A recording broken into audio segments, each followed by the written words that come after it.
अस्सलाम वालेकुम दोस्तों, अपनी नेक्स्ट वीडियो के साथ आपको वेलकम करता हूं अपने इस चैनल में। उम्मीद है सब खैरियत से होंगे। तो चलते हैं आज की अपनी अहम न्यूज और इन्फॉर्मेशन की जानब। सबसे पहले तो दोस्तों बात करेंगे कि स्पेन नेशनैलिटी मुस्तकबिल बारे जो अच्छी खबर है वो कौन सी है, वो आप लोगों के साथ शेयर करूंगा। अरेगो फार्मेसी और कोर्सेज के बारे में कुछ अहम मालूमात है वो आप लोगों के साथ शेयर करूंगा। स्पेन बड़ी अहम सहूलत जो कि हुकूमत शुरू करने जा रही है, इस पे बात करेंगे। स्पेन फैमिली वीजा वालों के लिए कुछ अहम मालूमात है जो वीडियो के आखिर में आप लोगों के साथ शेयर करूंगा।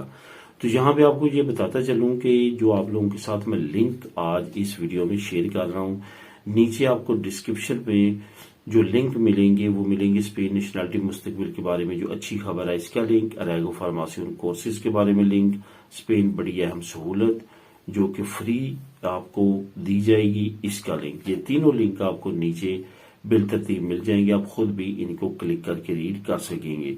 तो यहाँ पे आपको बताता चलूं कि जो अहम चीजें हैं जो आप लोगों के साथ मैं इस वीडियो में शेयर करूंगा, उसमें जैसे आप नीचे डिस्क्रिप्शन को क्लिक करेंगे वहां पे एक आपको चैनल भी मिलेगा यूके न्यूज से रिलेटेड। वहां पे भी आप जाके उस चैनल को सब्सक्राइब कर सकते हैं। वहां पे भी डेली बेसिस पे यूके से रिलेटेड न्यूज जो है वो मैं शेयर करता हूं, आप उन न्यूज को वहां पे देख सकते हैं। क्योंकि बहुत सारे दोस्त कमेंट करते हैं कि यूके से रिलेटेड न्यूज अब आप नहीं दे रहे, क्योंकि मैंने उस चैनल पे देना शुरू किया, वो मखसूस यूके से ही रिलेटेड है। तो लाजमी तौर पे उसको सब्सक्राइब करें। वहां पे आपको यूके से रिलेटेड डेली इमिग्रेशन के बारे में जो भी अपडेट्स होती हैं वो वहां पे शेयर करता हूं, बल्कि कुछ इन्फॉर्मेशन की वीडियो भी वहां पे शेयर कर रहा हूं। तो दोस्तों सबसे पहले तो बात करते हैं कि स्पेन नेशनैलिटी मुस्तकबिल के बारे में अच्छी खबर कौन सी है। ये आपको बताता चलूं कि मैंने रिसेंटली आप लोगों के साथ एक बड़ी खबर ब्रेक की थी कि हिस्ट्री में इतनी ज्यादा एक साल में नेशनैलिटी के केसेस पास नहीं हुए जितने कि 2023 में हुए हैं स्पेन के एक रोबोटिक सिस्टम की वजह से। वो रोबोटिक सिस्टम क्या है? वो आईटी का ऐसा रोबोट सॉफ्टवेयर सिस्टम है जो कि बहुत ज्यादा मदद की उसने वर्कर्स की जो वहां पे काम करते हैं। क्योंकि पहले आपको पता है कि चुके दी नेशनलिदाद पहले 2-3 मरतबा खुस्तीसिया ने लॉन्च किया 2013 में, 2022 में, तो उस वक्त काफी बड़ी तादाद में लोगों को किया। लेकिन 2023 में कोरोना के बाद दोबारा से केसेस बहुत ज्यादा इकट्ठे हुए, जिसके बाद इन्होंने दोबारा से वो लॉन्च करने की बजाय ये रोबोटिक सिस्टम जो है वो लॉन्च किया, जिसके रिजल्ट बहुत ही अच्छे रहे, उससे भी अच्छे रहे जो कि पहले ये प्लान लेके आते थे। तो अब इन्होंने इसी प्लान पे मजीद दोबारा से अमल करने की का आगाज किया है। अब दोबारा बहुत बड़ी तादाद में फाइलें जमा हो चुकी हैं। बहुत सारे दोस्त ऐसे हैं जो कमेंट करते हैं कि मुझे 1.5 साल हुआ है, मुझे 2 साल हो चुके हैं, कोई जवाब नहीं आया। कुछ तो ये कहते हैं कि 6 महीने 8 महीने हो चुके हैं मैंने रिकुर्सो की, अब क्या करना चाहिए।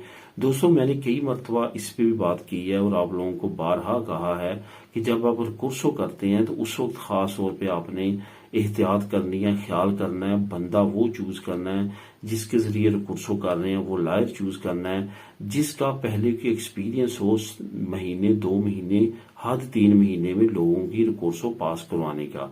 रिकुर्सो 2 तरह की होती है, एक ये सिर्फ मेल कर देते हैं मिनिस्ट्री दी जुस्टिसिया को, एक है कि ये अदालत में केस करते हैं।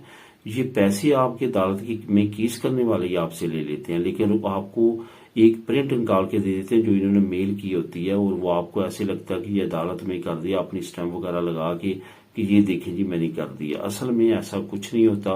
वो फिर जब आपका साल साल मजीद महीनों महीनों वेट करना पड़ता है, 6 महीने साल बाद वैसे ही पास हो जाती है, तो वो वकील कहता है कि जी मेरी रिकुर्सो ने काम किया और आपकी नेशनैलिटी पास हो चुकी है। ऐसा बिल्कुल नहीं है। इस वजह से बहुत ज्यादा एहतियात करें। बहुत सारे लोगों के साथ आज ये मसला चल रहा है कि वो बगैर सोचे समझे केस अपना पकड़ा देते हैं, बाद में उसके रिजल्ट्स यही निकलते हैं जो अभी निकल रहे हैं। बहुत सारे लोगों के कमेंट आ रहे हैं, किसी को 8 महीने हुए हैं, किसी को 6 महीने हुए हैं। केस देने से पहले उससे बात करें कि कितने अरसे में आप हमारी नेशनैलिटी को रिकुर्सो को पास करवाएंगे, क्योंकि रिकुर्सो का मतलब तो यही है कि आपका फास्ट ट्रैक हो।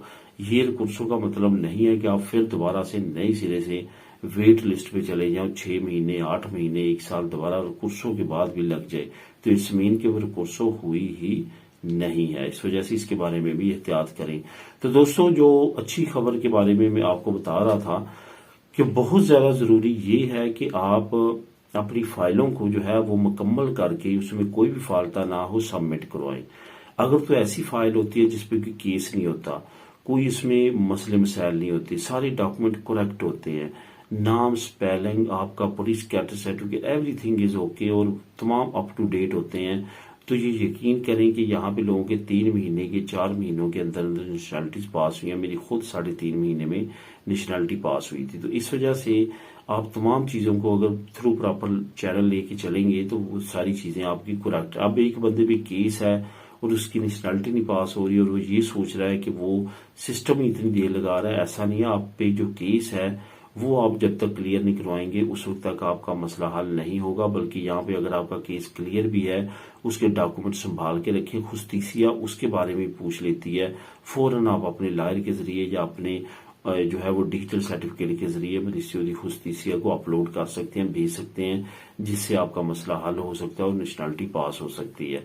अप टू डेट रखें अपने कारपेता शुदादाना को, चेक करते रहें डिजिटल सर्टिफिकेट, वहां पे कोई ना कोई आपको कोई मैसेज आता है या कोई ऐसी चीज आती है तो फौरन उसका रिस्पॉन्स करें। अब दोस्तों बात करते हैं रेगो फार्मेसी कोर्सेज के बारे में। जो नीचे मैं आपको लिंक दे रहा हूं वहां पे काफी अहम कुछ चीजें हैं जो आपको वहां पे मिलेंगी कोर्सेज से रिलेटेड। काफी कोर्सेज ऐसे हैं जो कि अब रेगो फार्मेसी में आपको मदद देंगे और आप अगर वो कर लेते हैं तो आपके मसाइल हल हो जाएंगे। क्योंकि इस वक्त रेगो फार्मेसी का कोई ज्यादा बड़ा मसला नहीं है, सबसे बड़ा मसला ही ये है कि कोर्स नहीं मिल रहे और कौन सा कोर्स करें और इस कोर्स पे कल को कॉन्ट्रैक्ट मिलेगा भी या नहीं मिलेगा, इस तरह की सिचुएशन है। रेगो फार्मेसी जो है वो जितनी ज्यादा इसकी हाइप क्रिएट की गई थी लेकिन उतना ज्यादा इसने इमिग्रेंट्स को बेनिफिट नहीं पहुंचाए। तो अब आने वाले वक्त में जब नई रेगो अब आ चुकी है, रेगो सोशियो लिबरल, इसमें भी कुछ अहम अपडेट्स आ सकती हैं और मजीद इसमें आसानियां आ सकती हैं जो कि मेरे ख्याल में रेगो फार्मेसी से भी बहुत ज्यादा बेहतर है। उसके बारे में भी अनकरीब जो है आपको मजीद अपडेट मिलेगी। लेकिन जो कोर्सेज की अहम मालूमात है वो नीचे आपको लिंक नंबर 2 क्लिक करेंगे तो वहां पे आप रीड कर सकते हैं और मजीद कोर्सेज के बारे में जान सकते हैं। स्पेन एक बड़ी अहम सहूलत जो फ्री मुहैया करने जा रहा है, इसकी भी काफी अरसे से काफी मरतबा जो है बात हो चुकी है और काफी अरसे से ये मीडिया में आ रहा था। असल में वो है डेंटिस्ट का फ्री मिलना। यहाँ पे चंद एक चीजें जिनका आपने ख्याल रखना है। एक तो आपका एज फैक्टर बहुत ज्यादा करेगा, इसमें बच्चे सिर्फ इसमें शामिल किए गए हैं, प्रेग्नेंट औरतें शामिल की गई हैं, डिसेबल लोग शामिल किए गए हैं या ज्यादा जो बूढ़े हैं वो शामिल किए गए हैं। जो नौजवान है जो अफोर्ड कर सकते हैं, काम करते हैं, सारा कुछ, उनको इसमें शामिल नहीं किया गया फिलहाल। लेकिन आगे चल के हुकूमत का प्लान है कि ये डेंटिस्ट सिस्टम जो है फ्री डेंटिस्ट मेडिकल में शामिल कर लिया जाएगा, तमाम लोगों के लिए ये फ्री कर दिया जाएगा। लेकिन फिलहाल बच्चों के लिए 100% फ्री है, उनकी तमाम ट्रीटमेंट, उनके रिव्यू, उनकी तमाम चीजें जो है वो फ्री हैं। इसके साथ साथ जो मैंने दूसरे अफराद बताए हैं वो भी फ्री हैं और इसको लॉन्च कर दिया गया है। आप इसका सीधा लेके इससे फायदा उठा सकते हैं। अगर मेडिकल, सबसे ज्यादा मेडिकल की फील्ड में कोई फील्ड सबसे ज्यादा महंगी है जिसके बहुत ज्यादा अखराजात है वो डेंटिस्ट है, और डेंटिस्ट को अगर फ्री कर दिया गया खासतौर पे बच्चों के लिए तो ये काफी ज्यादा बेनिफिशियरी साबित होगा स्पेन के मुआशरे के लिए। तो दोस्तों आखिर में बात करते हैं अहम कुछ इन्फॉर्मेशन की जो फैमिली वीजा से रिलेटेड है। कुछ कमेंट आए हैं फैमिलीज की तरफ से तो उसको मैं थोड़ा सा जो है वो कवर करूंगा। एक दो चीजें जिसका बहुत ज्यादा आपने ख्याल रखना है, बहुत सारी फैमिलीज यहाँ पे इलीगल हुई हैं इसी अमल की वजह से, वो अमल से आपने बचना है। जो लोग अपनी रेजिडेंसी कार्डों पे अपनी फैमिलीज को बुला रहे हैं वो खास तौर पे ख्याल रखेंगे जिस घर में वो फैमिली को बुला रहे हैं, जिस घर में उन्होंने फैमिली का अप्लाई किया था उसी घर में वो ला के उनके पहले फिंगर देंगे। अगर वो घर उनके पास नहीं है तो उनका घर नया उनको अरेंज करना पड़ेगा, उसका दोबारा से उस घर को पास करवाना पड़ेगा जनरल ताद से। उसके बाद जो है वो अपनी फैमिली के फिंगर दे सकेंगे, वहां पे पदराना में तो करवा के जो फावराब लेके सर्टिफिकेट साथ लगा के, अदरवाइज उनके फिंगर नहीं होंगे। उसके बाद बहुत ज्यादा बेहतर है कि जब उनकी पहली रिनिवासियन आती है कार्डों की वो भी वहीं पे हो, तीसरी भी हो, जब तक उनको परमानेंट नहीं मिलती, वरना आपको यही अमल करना पड़ेगा घर को चेंज करते वक्त। तो ये तमाम चीजों का आपने ख्याल रखना है। डॉक्यूमेंट सारे वहां पे लेके आए, जैसे आपका एम्बेसी डॉक्यूमेंट रख लेती है वापस फाइल में नहीं सेंड करती, फौरन उसको नए को निकलवा लें, अप टू डेट डॉक्यूमेंट साथ लेके आए। यहाँ पे किसी वक्त भी कोई भी डिपार्टमेंट दोबारा से जो है वो डॉक्यूमेंट मांग सकता है और उस वक्त आपको परेशानी होगी, दोबारा आपका टाइम ज़ाया होगा वहाँ पे डॉक्यूमेंट अप्लाई करने में, तमाम चीज़ें करने के लिए। तो दोस्तों इन चीज़ों का लाजमी तौर पे ख्याल रखें। इंशाअल्लाह ताला आने वाले वक्त में आपको परेशानी नहीं होगी। मिलेंगे नेक्स्ट वीडियो में नई अपडेट्स के साथ। अल्लाह हाफिज़।